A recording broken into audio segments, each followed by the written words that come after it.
Bonjour, bonjour, bonjour. Bienvenue sur Africa Contractor. Alors, comme le disait un de mes confrères ou alors un de mes collègues, l'agriculture ne ment pas, mais on ne triche pas avec elle. Et comme disait ici Dems Agroforestry, une campagne agricole se prépare, elle ne s'improvise pas. Alors, salut à toi qui me regarde. Moi, c'est Fabrice Ndjelakou, ingénieur agronome de formation et de profession. Sur cette chaîne, nous parlons d'agriculture, d'élevage, d'agroalimentaire et tout ce qui te concerne l'agro-pastoral. Alors, si une de ces thématiques t'intéresse, sache que tu es au bon endroit et pour cela, tu as deux choses à faire. La première, abonne-toi, active la cloche de notification pour ne rater aucune de nos vidéos qui te parleront de l'agro-pastoral.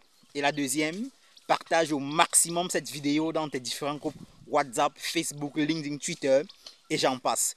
Installez-vous confortablement. Ce matin, nous allons parler avec vous la préparation et l'organisation des travaux champêtres en début de campagne agricole. C'est maintenant et c'est dans cette vidéo.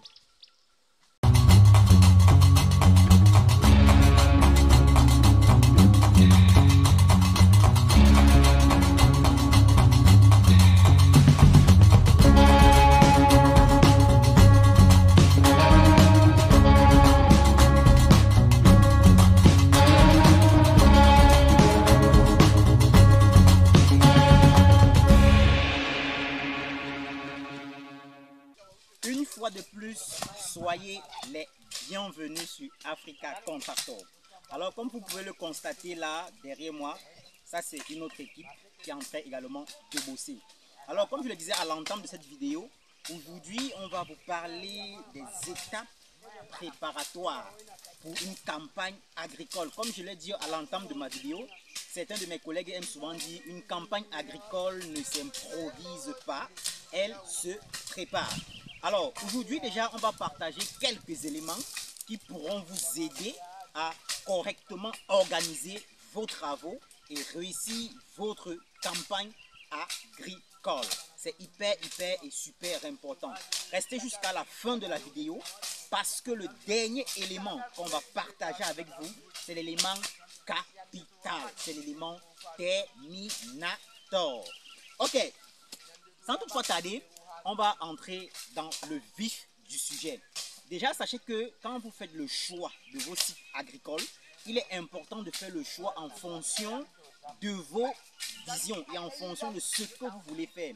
C'est vrai qu'on a déjà fait des vidéos qui parlent sur les critères d'un bon site agricole. On a déjà fait des vidéos qui vous montrent comment choisir un site agricole. On ne va pas revenir là-dessus. Si vous voulez avoir ces éléments, nous vous conseillons de faire un tour sur notre chaîne YouTube. Alors, déjà ici, nous sommes dans une savane dense. Voilà. Parce que déjà, il y a les savanes, il y a les forêts, maintenant il y a les jachères également. Mais ici, pour le cas, nous sommes dans une savane dense. Raison pour laquelle vous pouvez remarquer qu'en travaillant, on va découper certains arbustes, un peu comme là derrière, vous pouvez le constater. En travaillant, on découpe certains arbustes, c'est hyper important. Maintenant, déjà, quand vous avez votre site, il est primordial, il est capital que vos ouvriers ne vivent pas à plus de 200 mètres du site. Encore la marge des 300 mètres est acceptée. Parce que plus ils sont loin du site, plus la surveillance du site devient hyper compliquée. Parce que par exemple, dans la région où nous sommes ici, là, nous sommes dans la région du centre, une région qui a beaucoup de savanes, mais également il y a beaucoup d'éleveurs. Ce qui fait que nous sommes beaucoup confrontés aux problèmes éleveurs-agriculteurs. Là, je vous parle à 3 km d'ici. Il y a un voisin à moi qui a perdu 50 hectares de maïs. Parce que lui, il vivait au village. Parce que ici, notre site, nous sommes à 4 km du village. Donc, c'est-à-dire où il y a la chaufferie, quoi. Voilà, nous sommes à 4 km du village. Donc, lui, il vivait au village. Il faisait 4 km pour aller dans son site. Un matin, il est arrivé, les bœufs étaient entrés. C'est vrai, les messieurs qui ont les bœufs ont reconnu que c'est les bœufs qui ont fait les dégâts. Mais qu'est-ce qu'il faut faire? Il faut trouver un arrangement à l'amiable. Et l'arrangement, ce n'est pas ça qui va remplacer vos récoltes. Ça ne va pas vous donner les bénéfices que le champ devait générer. Et généralement, parfois, cet arrangement, ce n'est pas comme si on paye même cash.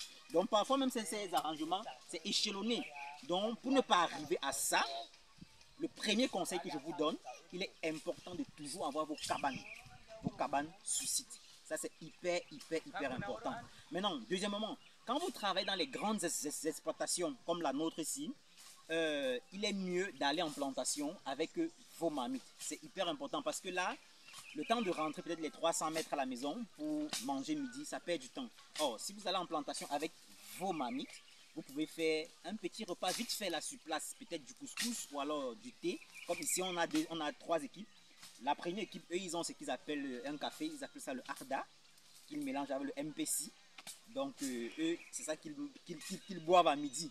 Donc, ils ne cuisinent pas. Il y a les jours, ils alternent avec du riz sauté, par exemple. Or, l'autre équipe là-bas, eux, ils font leur couscous. Ils disent que c'est ça qui les va le mieux.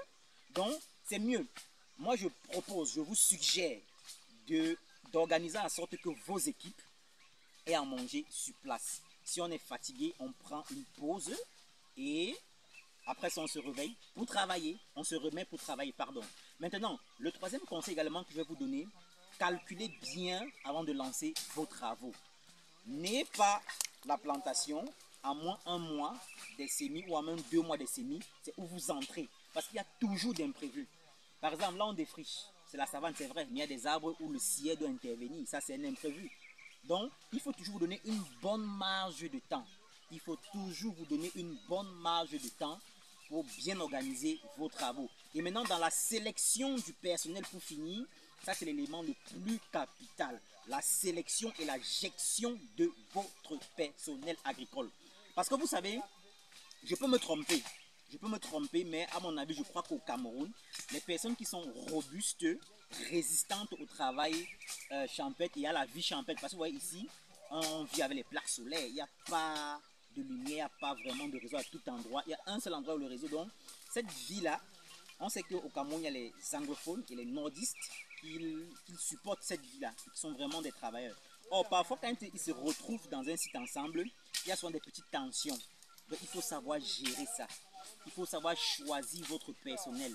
Des personnes matures qui peuvent laisser un certain nombre de choses passer, qui peuvent cohabiter avec les autres. Parce que c'est hyper important. Parce que nous, on a géré des conflits ici entre 2 nordistes, par exemple. C'est-à-dire, chez eux, il y a les Massa, il y a les Matakam, il y a les Boum, il y a... Donc, tous sont nordistes, mais ils ont eu des conflits entre eux. Ce qui a fait qu'il a fallu trouver le juste milieu. Et du coup, nous, on s'est dit, dorénavant, dans la sélection du personnel, il y a certains critères. Par exemple, comme l'âge qui compte. Par exemple, comme l'expérience de la personne dans d'autres plantations. Combien d'années il est dans le champ? Est-ce que c'est la première fois? Et peut-être aussi même sa vie matrimoniale, ça compte. Parce que généralement, quand quelqu'un est aussi un peu responsable, il y a certains trucs qu'il ne peut plus à donner. Parce qu'une famille compte sur lui. Il doit travailler. Il doit être concentré. Donc, il y a ce genre d'éléments qu'il faut regarder avant de prendre votre personnel. Donc, et maintenant, en bonus, je vous donne le bonus, il y a le suivi. Prenez la peine d'être présent dans vos plantations au minimum 1 fois par semaine.